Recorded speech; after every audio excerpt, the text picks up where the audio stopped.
favor de abrir sus pantallas para poder tomar una captura. Se los agradecería mucho.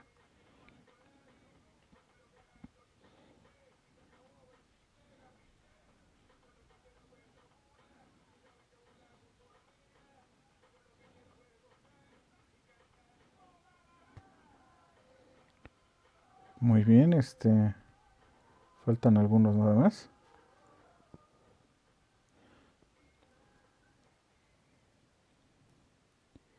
Bueno, voy a tomar la captura de pantalla. Hecho. Si quieren apagar sus cámaras, no tengo ningún problema. Muy bien, jóvenes. Entonces, si no hay alguna duda, alguna pregunta, vamos a continuar con los temas.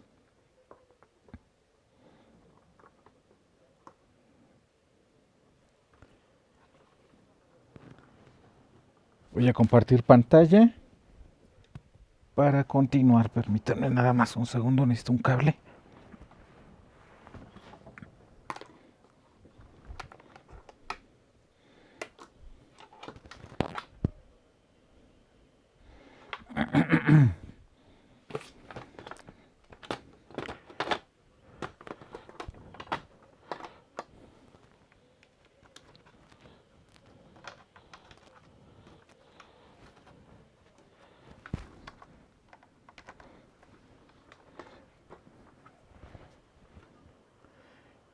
Listo, vamos a...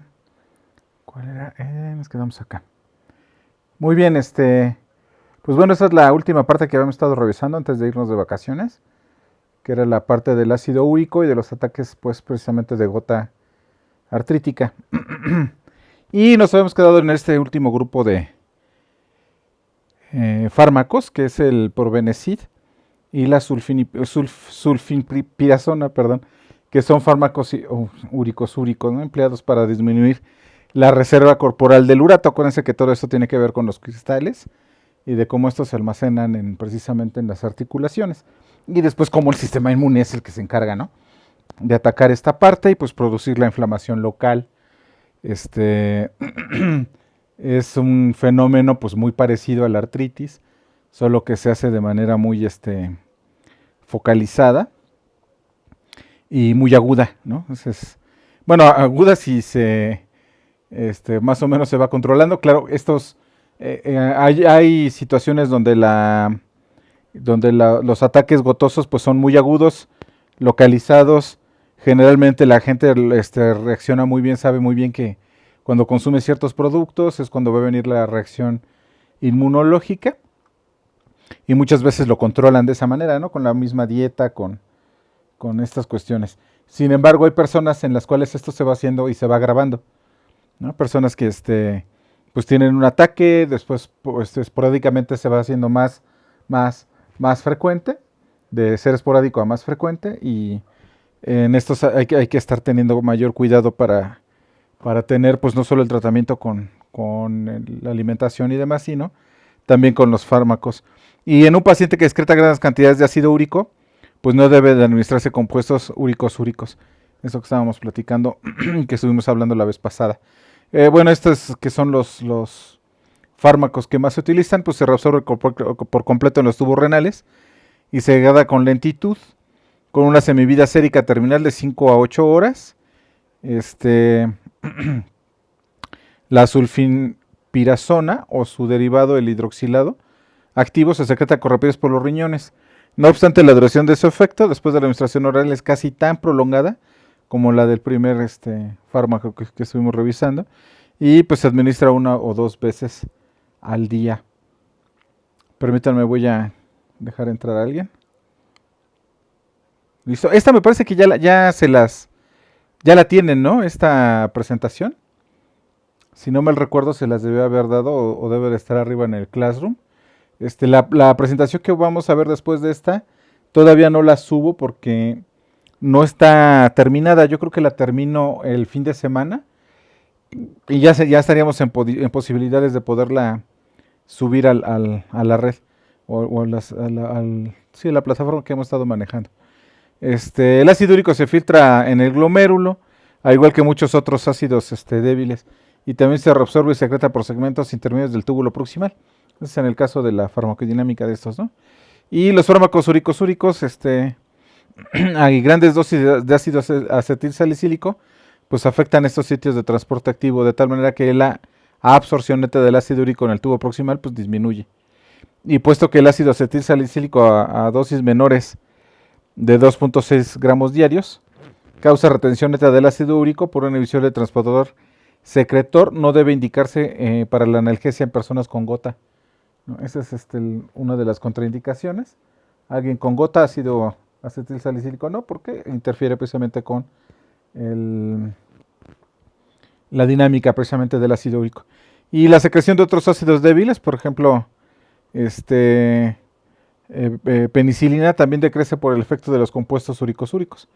De modo original, pues el probenecid se desarrolló para incrementar las concentraciones séricas de la penicilina, precisamente. Esto vamos a platicar, espero que el día de mañana empecemos ya a hablar acerca pues de los primeros antiinfecciosos que se utilizaron. Ahora, conforme aumenta la excreción de orina de ácido úrico, el tamaño de la reserva de urato disminuye, aunque la concentración plasmática tal vez no se reduzca demasiado. Y en individuos que responden de forma favorable, se reabsorben los depósitos tofáceos de urato, con alivio de artritis y remineralización del hueso. Se puede haber incluso hasta... Bueno, acuérdense que el hueso es una cuestión dinámica, eso va obviamente como todo disminuyendo con la edad, pero pues jamás debemos de ver al hueso como una estructura muerta o poco dinámica. En realidad el hueso es una de las... Bueno, como todos los tejidos son muy dinámicos dentro del cuerpo, hay muchos procesos de remineralización, procesos donde el hueso está constantemente donando calcio, ¿no? En el momento de que no haya suficiente por la dieta. Recuerden que aunque consumamos mucho calcio en dieta, mucho es eliminado porque realmente en el uso diario a diario o día a día el calcio pues no se necesita en grandes concentraciones, y cuando hay una baja, digamos que ocurre que de ese día hacen mucho ejercicio, entonces ocuparon, o ese día estudiaron mucho, ese día utilizaron muchísimo el sistema, ¿cómo se llama? Nervioso para, acuérdense que el calcio ayuda para la transmisión sináptica, ayuda en la musculatura, ayuda en la dieta. Acuérdense todo lo que hemos estado platicando de la dinámica del calcio. En dado caso de que se agote la reserva precisamente que está circulante por el alimento, es el hueso el que se encarga de precisamente donar esas partes de calcio para la actividad estresante que se está haciendo en ese momento, y después se recupera a través de la dieta. Entonces es un proceso muy dinámico. Con el aumento observado de la excreción del ácido úrico se incrementa la predisposición a la formación de cálculos renales, precisamente por eso mismo que estamos hablando. Por lo tanto, debe mantenerse el volumen urinario en un nivel alto y al menos en etapas tempranas del tratamiento observar el pH urinario por arriba de 6 mediante la administración de álcalis, ¿no? Para también estar ayudando precisamente a esta dinámica. Ahora, ¿qué efectos adversos hay? Pues los efectos adversos no proveen una base para preferir uno u otro de los compuestos uricosúricos. Ambos ácidos orgánicos causan irritación gastrointestinal, lo primero que va a ocurrir. Esto también altera la dinámica del calcio. Pero la sulfiniprazona, que es más activa en este respecto, ¿me explico? Y puede aparecer un exantema incluso después del uso de cualquiera de los compuestos. Y se ha informado el síndrome nefrótico, ¿no? Pues obviamente toda esa dinámica al estarse alterando. Y pueden causar incluso anemia, ¿no? Contraindicaciones y precauciones, pues es indispensable mantener un gran volumen urinario para reducir al mínimo la posibilidad de formación de cálculos. Eso está promoviendo precisamente que se elimine, ¿no?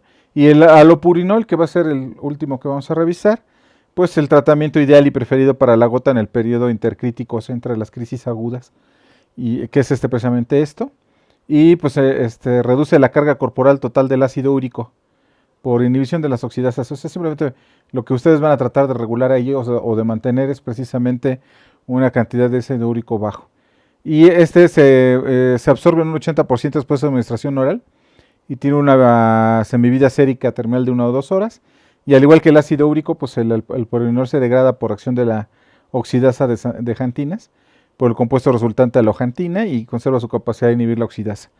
¿Sale? Y esa es la única forma que tendríamos para hacer esto. No sé si tengan alguna duda hasta acá, sino para continuar ya, para hablar precisamente de la farmacología antiinfecciosa. ¿Dudas, jóvenes?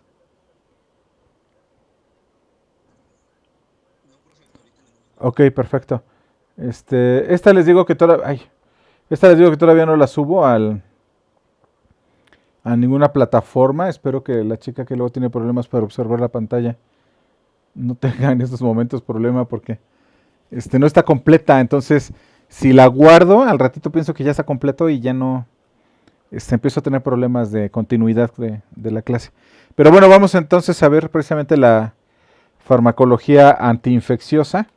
Como su nombre lo indica, pues vamos a estar hablando ahora de infecciones. Vamos a comenzar con las infecciones bacterianas y vamos a estar hablando de ahí otro tipo de infecciones para abordar este, este tema. No, pues acuérdense que las bacterias, pues en realidad las tenemos en todo el cuerpo. Hemos estado platicando ya muchísimo acerca de ellas, ¿no? Que pues ayudan, por ejemplo, bueno, ayudan en un montón de cosas. Veíamos que incluso pueden donar anticoagulantes como la vitamina K.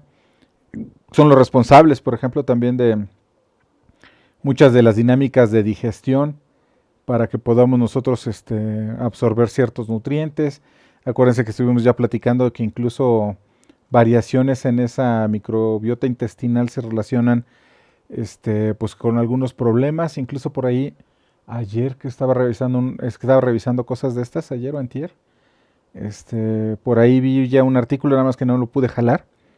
Estaba ocupado, bueno, después me ocupé en otra cosa, acerca de cómo las bacterias están cada vez tomando un papel más y más preponderante en el entendimiento de nuestra propia salud, ¿no? Bueno, los que entraron ¿cómo se llama? Al seminario que di justo antes de salir de vacaciones, se enteraron también de esta relación que tenemos ahora con los parásitos, ¿no? Que antes se veía como una cuestión, pues una cuestión totalmente rara, ¿no? Esta de los patógenos, los parásitos, bacterias son malas, etcétera, etcétera. O esta idea que tuvimos también estuvimos platicando acerca de los trasplantes fecales como una forma de ayudar a aquellas personas que tienen colitis o tienen algunos otros tipos de problemas, ¿no? Y que tienen que ver precisamente con el cambio del equilibrio de la microbiota, ¿no? Entonces, bueno, sin embargo, pues obviamente desde que se descubrieron estos microorganismos allá con Leeuwenhoek y todos los cazadores de microbios, pues se ha tenido la idea de que las bacterias no deberían de estar ahí y por lo tanto se tratan de eliminar, ¿no? Eso es una concepción que yo creo que poco a poco ha ido cambiando, poco a poco va a ir modificándose esta parte. Entonces los fármacos antibacterianos pues suelen usarse para prevenir o tratar infecciones definidas, ¿no? O emplearse para la infección, para las infecciones presuntas o presuntamente producidas por bacterias. Acuérdense, no, creo que nunca se los platiqué, pero el caso de la caries es un caso que se ha estudiado muchísimo, es un como caso tipo cuando uno está hablando precisamente de patologías y desde fisiología, patología y luego farmacología, porque es hasta donde recuerdo, pues es la enfermedad o trastorno más frecuente en el mundo, ¿no? O sea, de hecho, se calcula que alrededor del 90% de las personas vivas en el planeta con dientes, pues, han cursado por caries. A lo mejor no te das cuenta, en muchas ocasiones las personas no se percatan que tuvieron una infección de caries, porque la dinámica de la misma boca, del mismo diente, que también es una estructura dinámica, puede acabar con la infección y remineralizar el diente. Y ustedes nunca percatarse de que tuvieron el problema de caries, pero es una de las cosas más frecuentes. O sea, hasta donde yo sé no hay otra cosa, otra patogenicidad, otra cuestión de trastorno asociado a bacterias que sea tan común, tan frecuente como el caso de la caries. Entonces, acuérdense desde las épocas pues precisamente de Pasteur y todos ellos, que decían que para cada patología, pues había el patógeno. Es decir, si tú tenías gripa es porque te había dado el bicho de la gripa, ¿no? Y de ahí viene, pues, por ejemplo, el streptococo pneumoniae, ¿no? O sea, se decía, este es el streptococo que te causa neumonía. Y ya después se dieron cuenta que las neumonías pues podían ser producidas por más. Hay neumonías virales, por ejemplo, y hoy en día pues se les llaman neumonías atípicas, ¿no? Cuando no entran dentro de de lo que consideramos como una neumonía. Entonces, todo este tipo de cosas han sido precisamente por ese tipo de pensamiento, donde decimos, para cada enfermedad hay un patógeno, y en el caso de la caries, pues se fueron contra el mutans, ¿no? Es una bacteria, que ahorita no recuerdo si es un... Bueno, ahorita a ver si me acuerdo, pero incluso se le llama, bueno, tiene el nombre de mutans. Cuando se describió por primera vez en una caries, se dijo, ese ya es el patógeno, ¿no? Y se fueron sobre él, ¿eh? Hay kilos y kilos y kilos y kilos en la literatura de información sobre esta bacteria para tratar de entenderla y poderla eliminar. Hasta que alguien hizo un trabajo exhaustivo así enorme de tomar muestras de caries, cultivarlos en laboratorio y observar qué pasaba. Y resulta que menos del 1% de todas las bacterias que están presentes en la herida cariosa pertenecen al mutans. Solo el 1% o menos del 1%. Todas las demás bacterias son bacterias que tenemos en la boca de manera normal, que se vuelven patógenas en el momento en que algo de la dinámica de la boca cambia. Entonces ya no hay una buena remineralización del diente, se alojan las bacterias y comienzan con el proceso. Y entonces se empieza a ver la herida y se hace la caries, ¿me explico? Pero en realidad no es que sea un solo patógeno. Pero bueno, pues de ahí partimos, de esta idea de un patógeno, una enfermedad, o una enfermedad, su patógeno, o hoy en día consideramos una enfermedad, un grupo de patógenos, y tratar de buscar esos antibacterianos o antimicrobianos para tratar de eliminar estas bacterias que nos estarían causando el problema, ¿no? Entonces el conocimiento de la alteración de la fisiología normal de las bacterias, cuando se les pone en contacto con los antibacterianos, es fundamental, ¿no? Ya que de ello depende pues hacer un buen uso de estas sustancias, así como la obtención de los efectos terapéuticos deseados, ¿no? Que vamos a estar revisando a lo largo de la clase del día de hoy, espero, un poco de lo que estamos haciendo en realidad con las bacterias, ¿no? Obviamente las bacterias pues son células procariotas, esto es biología básica. Una célula procariota, pues como su nombre lo indica, de que es procarion o procarios, significa que carion o carios significa núcleo, y pro es antes, ¿no? Antes del núcleo. En teoría, o lo que se nos habla cuando se refiere a la teoría evolutiva, lo más aceptado es que lo primero que surge pues son las células procariontas, es decir, células que no tendrían un núcleo. Esto no es nada más trivial, o sea, no es, bueno, pues sí les carecen de membrana nuclear y ya como un fenómeno. No, es este fenómeno de no tener la membrana nuclear y de no tener otros elementos como por ejemplo las mitocondrias, les da a las bacterias características diferentes a los eucariontes. Por ejemplo, los eucariontes pueden fusionarse o unirse entre varios y hacer un organismo multicelular de manera organizada, porque el núcleo está organizando a la información genética. En este caso no. Al no haber información genética bien estructurada, bien organizada, ocurre un fenómeno que les va a dar una característica bien interesante a las bacterias.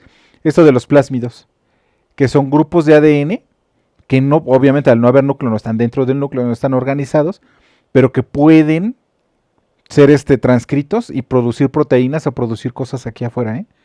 Esto no se les olvide ahorita. Estos grupos de plásmidos que están aquí, que son grupos de ADNs disueltos, y sueltos aquí, que no son parte del cromosoma o que no son parte del ADN propio de la bacteria. Ahorita vamos a regresar a ello, porque eso les da una característica tremenda a las bacterias. Entonces las bacterias son células muy pequeñas, solo se pueden visualizar con ayuda del microscopio, que por ahí hay una que se acaba de describir, que se puede ver a simple vista. Las bacterias de menor tamaño, como por ejemplo Clamidia y Rickettsia, acuérdense que Clamidia pues también es una enfermedad asociada a cuestiones sexuales o mala higiene sexual, miden de solo 0.1 a 0.2 micrómetros de diámetro, mientras que las bacterias más grandes pues pueden alcanzar varias micras de longitud. Es les digo, una especie recientemente descrita, es cientos de veces mayor que una célula bacteriana promedio y se puede ver a simple vista. Sabemos todavía muy poco de ella. Bueno, sabemos todavía muy poco de muchas cosas, pero entre ellas, pues de las bacterias, ¿no? Esto es un poco lo que les platicaba hace rato, ¿no? De precisamente la capa bacteriana y hay un trabajo también por ahí muy bonito donde lo que hacen es pulir el diente, quitan toda la capa bacteriana del individuo y luego le piden a la persona pues que haga sus actividades normales ahí dentro del sitio donde, bueno, actividades normales, que cierre la boca y que pase saliva y todo, y después empiezan a medir cómo va colonizándose. Y prácticamente el diente limpio dura alrededor de una hora, ¿no? O sea, después de una hora empieza a haber otras bacterias. Y lo más interesante es que en la saliva tenemos proteínas que favorecen el pegado de bacterias en el diente, ¿eh? O sea, les digo, no, estamos en pañales entendiendo la dinámica que tenemos con las bacterias. Tenemos en la saliva proteínas que ayudan a que las bacterias se peguen al diente, ¿eh? Y obviamente hay un montón de cuestiones ahí. O sea, si revisan ustedes los libros más recientes sobre microbiota bucal, nada más la pura boca, hablan de diferentes ecosistemas, es decir, el ecosistema del diente. Y fíjense, ahorita nada más hablando de estructuras generales. Las bacterias que están en el diente son totalmente diferentes a las que están en el paladar, a las que están en la lengua y a las que están en las mejillas, por ejemplo. Y en el mismo diente no es lo mismo las bacterias que están aquí, que están pegadas al alimento, que las bacterias de la pared, que las bacterias que están aquí pegadas a la encía.